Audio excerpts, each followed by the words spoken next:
Hello friends, welcome in true achievers. आपका मैं अपने चैनल में दिल से स्वागत करती हूँ।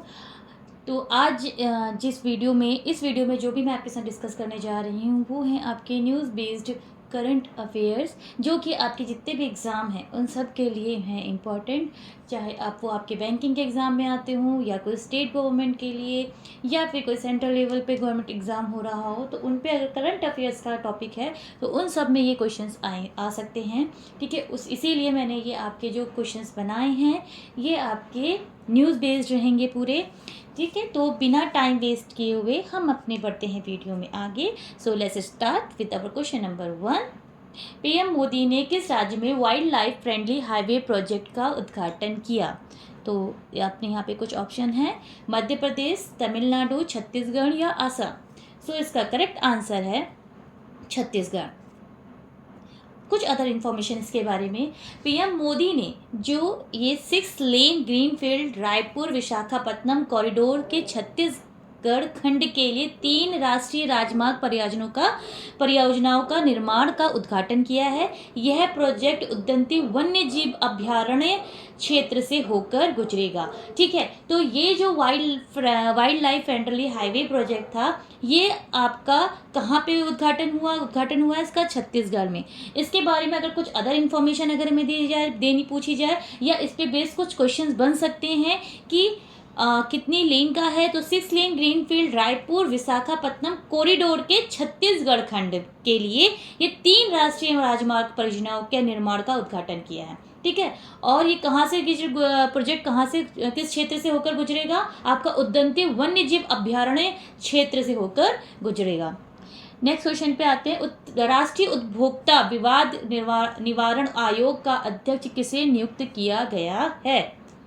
तो अपने ऑप्शन है justice Ajay Agrawal, justice AP Shahi, justice Ramesh Sinha, justice Deepak Kumar Mishra. तो इधर हमारे पास ऑप्शन थे, तो करेक्ट आंसर है जस्टिस एपी शाही। मद्रास और पटना उच्च न्यायालयों के पूर्व मुख्य न्यायाधीश जस्टिस एपी शाही। तो सबसे पहला क्वेश्चन, अगर मान लीजिए एपी शाही पे क्वेश्चन और बन सकता है, तो ये किस उसमें न्यायालयों के पूर्व मुख्य न्यायाधीश रहे हैं? तो मद्रास और पटना उच्च न्यायालयों के यानी हाई कोर्ट के पहले क्या रह चुके हैं? ये पूर्व मुख्य न्यायाधीश रह चुके हैं। ठीक है, को अब क्या चुना गया है? राष्ट्रीय उपभोक्ता विवाद निवारण आयोग का नया अध्यक्ष नियुक्त किया गया है। न्यायमूर्ति शाही का एनसीडीआरसी के प्रमुख रूप में 4 साल का कार्यकाल होगा। कितने साल का कार्यकाल हो सकता है? 4 साल का कार्यकाल है इनका। एनसीडीआरसी उपभोक्ता संरक्षण अधिनियम के तहत 1988 में स्थापित एक अर्धन्यायिक आयोग है। क्या है ये? अगर इस पे बेस क्वेश्चन आ सकता है तो क्या बन सकता है हमारे 1988 में यानी 1988 में स्थापित एक आपका अर्धन्यायिक आयोग है। ठीक है, आगे बढ़ते हैं। एनसीसी के कैडेटों के बैंक खाते खोलने के लिए किस बैंक के साथ एक समझौता ज्ञापन पर हस्ताक्षर किए हैं? ऑप्शन है हमारे पास state bank of India, yes bank, Punjab national bank, union bank of India. So NCC के कैडेटों के बैंक खाते खोलने के लिए किस बैंक के साथ एक समझौता ज्ञापन पर हस्ताक्षर किए गए हैं? तो इसका करेक्ट आंसर है एसबीआई। राष्ट्रीय कैडेट कोर यानी कि एनसीसी और भारतीय स्टेट बैंक ने पहली उड़ान योजना के तहत, अगर योजना का नाम पूछा जा सकता है, देखिए मैं इसीलिए आप लोगों को इस जितने भी क्वेश्चन है उनसे रिलेटेड इन्फॉर्मेशन, अलग फर्दर इन्फॉर्मेशन भी इसलिए दे रही हूँ कि हम इसी पे बेस्ड नहीं रहे कि हाँ एनसीसी के कैडेटों के खाते खोलने के लिए किसके साथ किया? एसबीआई के साथ। तो अभी क्वेश्चन कैसे बन सकता है? कौन सी योजना है? तो पहली उड़ान योजना के तहत सभी कैडेटों के जीरो बैलेंस अकाउंट के लिए एक समझौता ज्ञापन यानी एमओयू पर हस्ताक्षर किया गया है। इस एमओयू में हर साल लगभग 5 लाख कैडेट लाभान्वित होंगे। इस अवसर पर रक्षा मंत्री राजनाथ सिंह ने कैडेटों के लिए single window NCC integrated software भी लॉन्च किया। एनसीसी भारतीय सशस्त्र बलों की यूथ यूनिट है, इसका मुख्यालय कहाँ है? नई दिल्ली में। एक क्वेश्चन से देखिए रिलेटेड कितनी सारी इन्फॉर्मेशन थी। तो इससे क्या होगा, आपका एक क्वेश्चन के थ्रू मैंने जो आपको फर्दर इन्फॉर्मेशन दी, इससे आपके और भी क्वेश्चंस रेडी हो जाएंगे। ठीक है, तो पहला क्वेश्चन देखो तो हमें ये आंसर पता चलेगा कि किसके बैंक के साथ हुआ है? SBI के साथ, यानी स्टेट बैंक ऑफ इंडिया के साथ। दूसरा क्या, किस योजना के तहत हुआ? हमारा पहली उड़ान योजना के तहत हुआ। दूसरी हम अगर बात करें कि इससे कितने लोग लाभान्वित होंगे, तो लगभग 5 लाख कैडेट आपके क्या होंगे? लाभान्वित होंगे।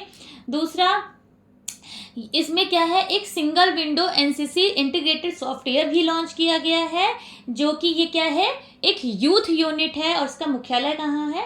नई दिल्ली में है। तो जीके को यानी करंट अफेयर्स को न्यूज़पेपर भी पढ़ते हैं, बहुत सारी चीज़ें पढ़ते हैं यार, ऐसे पढ़े वैसे पढ़े हैं, पर याद नहीं होता है। तो हमेशा हम क्या कर, मैं एक चीज़ बताऊँ आपको, जब मैं पढ़ाती थी और पढ़ाती हूँ अभी भी, जब live face to face classes मेरी चलती थी, मैं उसकी बात बता रही हूँ, तो मैं क्या करती थी, मोस्टली करंट अफेयर्स के साथ और क्या क्या इन्फॉर्मेशन हो सकती हैं, एक क्वेश्चन के साथ और क्या क्या चीज़ें हम कलेक्ट कर सकते हैं। तो उससे क्या होता है ना कि जब हम मल्टीपल चीज़ें, एक ही पॉइंट से रिलेटेड मल्टीपल चीज़ें हमें पता चलती हैं, तो हमारा वहीं पे ही बहुत सारा टॉपिक प्रिपेयर हो जाता है। अब जैसे इसी क्वेश्चन पे मैंने आपको SBI के बारे में बताया कि किसके साथ हुआ है, NCC का उन्होंने MOU जो साइन किया है SBI के साथ। ठीक है, किस योजना के तहत? पहली उड़ान। ठीक है, कितने लोग लाभान्वित होंगे? 5 लाख कैडेट लाभान्वित होंगे। ठीक है, और इसका जो हेड, इसमें जो उनको सॉफ्ट विंडो मिला है, यानी सिंगल विंडो सॉफ्टवेयर कौन सा? इंटीग्रेटेड सॉफ्टवेयर भी लॉन्च किया गया है। तीसरा क्वेश्चन क्या बना? NCC भारतीय सशस्त्र बल का क्या है? ये एक यूथ यूनिट है, और इसका मुख्यालय कहाँ है? दिल्ली में। मिल गई इतनी सारी इन्फॉर्मेशन। एक क्वेश्चन से आपके कितने, मेरे ख्याल से 6 से 7 क्वेश्चन प्रिपेयर हुए। तो बढ़ते हैं आगे। भारतीय रिजर्व बैंक ने किसे नए कार्यकारी निदेशक के तौर पर नियुक्त किया है? चलिए ऑप्शन देखते हैं। P Vasudevan, Urjit Patel, PK Sinha, Rajiv Kumar. ठीक है, भारतीय रिजर्व बैंक ने किसे नए कार्यकारी निदेशक के तौर पर नियुक्त किया है? P वासुदेवन, उर्जित पटेल, PK सिन्हा या राजीव कुमार? थोड़ा सा दिमाग पे जोर डालिए, हो सकता है आप में से बहुत सारे लोगों को क्वेश्चंस के आंसर पता हो। ठीक है, तो बढ़ते हैं आगे। आंसर है इसका option number A, P Vasudevan. इनके बारे में जानते हैं। RBI ने एक बयान में बताया कि वह मुद्रा प्रबंधन विभाग, कॉर्पोरेट रणनीति और बजट विभाग यानी बजट फंड के अलावा अन्य क्षेत्र का निवृत्त करेंगे। जो P वासुदेवन हैं, वो उन्होंने किसने, RBI ने अपनी एक बयान में बताया है कि वह मुद्रा प्रबंधन विभाग, कॉर्पोरेट रणनीति और बजट विभाग का नेतृत्व करेंगे। अगर क्वेश्चन ये आ सकता है कि P वासुदेवन का वर्क क्या होगा या कार्य क्या होगा, वो किसका नेतृत्व करेंगे, तो हमारे पास ऑप्शन है। या फिर क्वेश्चन ये बन सकता है क्या कहते हैं कि जो भी कार्यकारी निदेशक हैं, ठीक है, डैश रहेगा आगे, कार्यकारी निदेशक हैं, वह मुद्रा प्रबंधन विभाग, कॉर्पोरेट रणनीति और बजट विभाग का नेतृत्व करेंगे, उनका नाम बताइए। तो वो हमारे पास मिल गया P वासुदेवन। और भारतीय रिजर्व बैंक ने किसे कार्यकारी निदेशक के तौर पर नियुक्त किया है? P वासुदेवन। ठीक है, क्वेश्चन हो गया प्रिपेयर। आगे बढ़ते हैं। FIH hockey pro league 2022-23 season का चैंपियन कौन बना? जितने लोग स्पोर्ट्स लवर होंगे उन सबको इसका आंसर फट्टे से याद होगा, मुझे ऑप्शन दिखाने की भी ज़रूरत बिल्कुल नहीं है। बेलारूस, बेल्जियम, नीदरलैंड या भारत? ठीक है, FHI hockey pro league 2022-23 season का चैंपियन कौन बना है? Option A Belarus, option B Belgium, option C Netherland, option D Bharat. जानते हैं इसका करेक्ट आंसर? इसका करेक्ट आंसर है option number C Netherland. Netherland की पुरुष टीम ने 35 अंकों के साथ सीजन 4 अपना अभियान समाप्त करने के साथ ही FHI hockey pro league 2022-23 season का चैंपियन बन गया। भारतीय पुरुष hockey team FHI pro league 2022-23 में 16 मैचों में से 30 अंकों के साथ चौथे स्थान पे रही। इंडिया का अगर क्वेश्चन आ सकता है कि भारत कौन से स्थान पे रही, तो 4th प्लेस पे रही। कितने अंकों के साथ रही? 30 अंकों के साथ रही। भारत के कप्तान Harmanpreet Singh FHI pro league 2023 में 18 गोल के साथ टॉप स्कोरर रहे। ठीक है, एक क्वेश्चन और क्या बन गया, हरमनप्रीत सिंह, ठीक है, FHI प्रो लीग 2022-23 के में 18 गोल के साथ टॉप स्कोरर बने। भारत कौन से स्थान पे था, 4th स्थान पे था। कितने अंकों के साथ, 30 अंकों के साथ। ठीक है, एक क्वेश्चन से हमें कितने सारे क्वेश्चंस मिल रहे हैं, देख रहे हैं ना। तो करंट अफेयर्स को ऐसे ही पढ़ना है कि हमें रटने के लिए नहीं पढ़ना है, हमें ऐसे पढ़ना है कि हाँ ये हमें चीज़ें, जैसे हम बात करते हैं किसी पर्सन के बारे में बात कर रहे हैं, जैसे जो लोग स्पोर्ट्स लवर होंगे या जिन्हें कोई भी मैच, क्रिकेट, हॉकी, फुटबॉल कुछ भी हो छोड़ते नहीं होंगे देखना, तो उनको क्या होगा, ये सारे क्वेश्चंस जैसे मैं बोल रही हूँ उन्हें पता होगा कि भारत कितने अंकों के साथ रहा। ठीक है, हरमनप्रीत कितने अंकों के साथ टॉप स्कोरर रहे, और क्या कहते हैं कौन सा देश जीता है, सारी चीज़ें पता होंगी। तो हमें हमेशा करंट अफेयर्स को वैसे ही पढ़ना है कि हम कुछ ऐसा पढ़ रहे हैं कि हाँ डेली जैसे हम बात करते हैं, किसी टॉपिक को लेकर डिस्कशन करते हैं। ठीक है, आगे बढ़ते हैं। भारत ने इलेक्टोरल कॉरपोरेशन के लिए किस देश के साथ समझौता ज्ञापन पर हस्ताक्षर किए हैं। भारत ने इलेक्टोरल कॉरपोरेशन के लिए किस देश के साथ समझौता ज्ञापन पर हस्ताक्षर किए हैं। हमारे ऑप्शन हैं ब्राज़ील, अर्जेंटीना, पनामा या केन्या। ब्राज़ील, अर्जेंटीना, पनामा या केन्या। ठीक है, ऑप्शन है, करेक्ट आंसर है पनामा।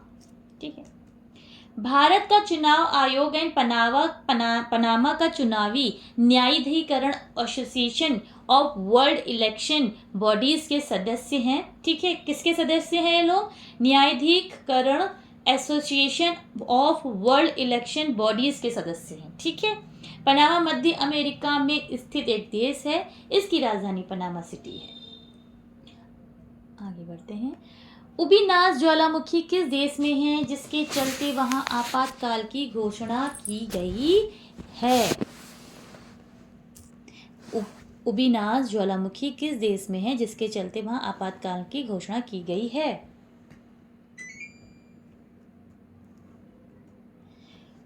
उरुग्वे, चिली, पेरू या जापान। करेक्ट आंसर है सी, पेरू। पेरू में उबिनास ज्वालामुखी के विस्फोट के कारण ज्वालामुखी के आसपास के क्षेत्रों में 60 दिनों के लिए आपातकाल की घोषणा की गई है। उबिनास मोकेगुआ क्षेत्र में स्थित है। एक क्वेश्चन, कितने दिनों के लिए की गई, 60 दिनों के लिए। उबिनास मोकेगुआ क्षेत्र में उबिनास कहाँ है, तो मोकेगुआ क्षेत्र में स्थित है।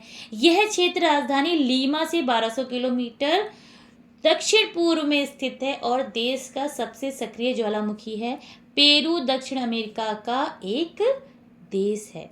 ठीक है, आप ये जान लीजिए, जितने भी आप लोग ऑफिसर लेवल की तैयारी कर रहे हैं, ठीक है, जो बैंकिंग एग्जाम होते हैं उसमें 1 लाइनर स्ट्रेट फॉरवर्ड क्वेश्चंस आते हैं, लेकिन अगर आप ऑफिसर लेवल की, ठीक है, गवर्नमेंट एग्जाम की, जहाँ पे करंट अफेयर्स को बहुत ज़्यादा वैल्यू दी जाती है, करंट अफेयर उनका वेटेज बहुत ज़्यादा होता है, तो हमेशा याद रखिए, अगर कोई टॉपिक से उबिनास ज्वालामुखी आया है, ठीक है, अब ऐसे हॉकी पे आया था, तो उससे रिलेटेड जितने पॉइंट्स हैं सारे इकट्ठा करिए, क्योंकि वो किससे क्वेश्चन पूछेंगे ये नहीं पता होता। तो सिर्फ इस पे न रहिए कि हाँ किस देश में है, तो हमने कहा पेरू में है।